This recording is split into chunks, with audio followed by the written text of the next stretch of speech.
galeriji Insula tokrat predstavljamo delo avtorja Erika Mavriča, ki sicer je rojen v Ankaranu, skratka bi ga imeli nekako za svojega avtorja, ampak je nažalost z odhodom na akademijo ostal nekje drugje v Sloveniji, ampak lahko rečemo, da gre za avtorja, ki sodi nekako v zgornji rob še vedno neke mlajše generacije sodobnih slovenskih likovnih ustvarjalcev, ki pa se zelo tesno drži pač neke klasične izvedbe, predvsem na osnovi risbe.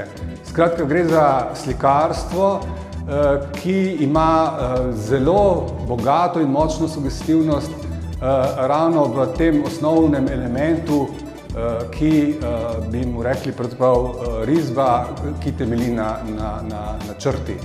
Erik Mavrič se ukvarja z tematikami, ki so običajno tistega višjega reda, visoke, široke tematike, eksistencialistične, socialne, ontološke.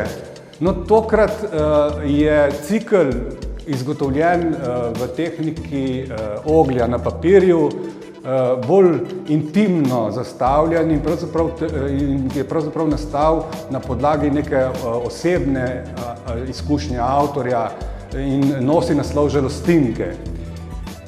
Kot rečeno, je avtor pač bogat v tej svoji formi, ki nekako sledi tisti dobri slovenski likovni tradiciji, ki zna pač uveljaviti to moč in bogatost, recimo volumna figure, ki zna utemeljiti pravzaprav na preprosti liniji to sugestivnost, ki se širi v bogato izpovednost.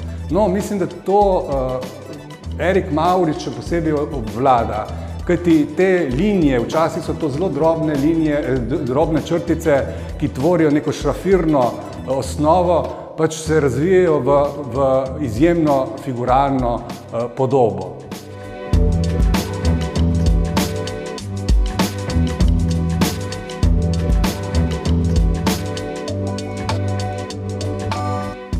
Žalostinke, se pravi, so specifična tematika. Žalostinka predstavlja vedno neko žalost, melanholijo, ampak na koncu koncev se zaustavlja pravzaprav nekakšne upanja. In to je tisto, kar mislim, da dosega Mavrič v teh podobah. Gre za uprizoritve, ki so precej nenavadne, saj v smislu teh nekih zrcalnih simetrij, ali kako bi imenovali, to pravzaprav negirajo realnost. Mavrič uprizarja, bomo rekli, figuralni dogodek, ki presega tisto razumevanje realnosti in prestopa v neko magičnost, ki pa ni navadna magičnost, ampak izvira iz notranjosti, iz neke bolečine. No, to jasno izraženo v teh podobah, kjer so protagonisti nekako snideni v nekem trenutku, zaustavljenem trenutku časa, ki pa se ujame v neko resnico. Ta disproporcij med figuralnimi akterji tukaj pač izkazuje odnose med njimi. Verjetno je vedno v avtorskih izrazih nekako v ozadju neka avtoportretnost, ali kako bi to imenovali, skratka izvira iz lastnosti, iz sebe in Mavrič tukaj seveda govori o neki svoji žalosti. Ampak ta žalost je izražena morda v smislu te tematike minevanja, vanitatum, skratka tematike, ki govori o minljivosti, ampak ta minljivost je pravzaprav zavedanje in čar nekega življenja.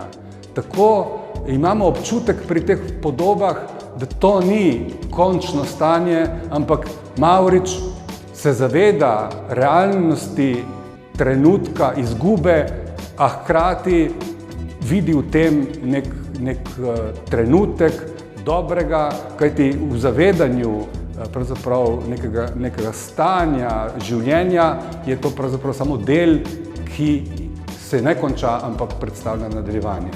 Skratka, v izjemni likovni formi je ujeta pravzaprav tudi neka vsebina, ki je splošna vsebina, ki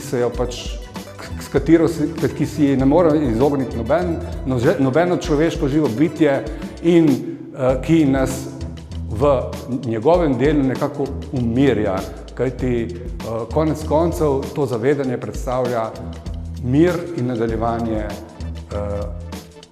v človekovem življenju.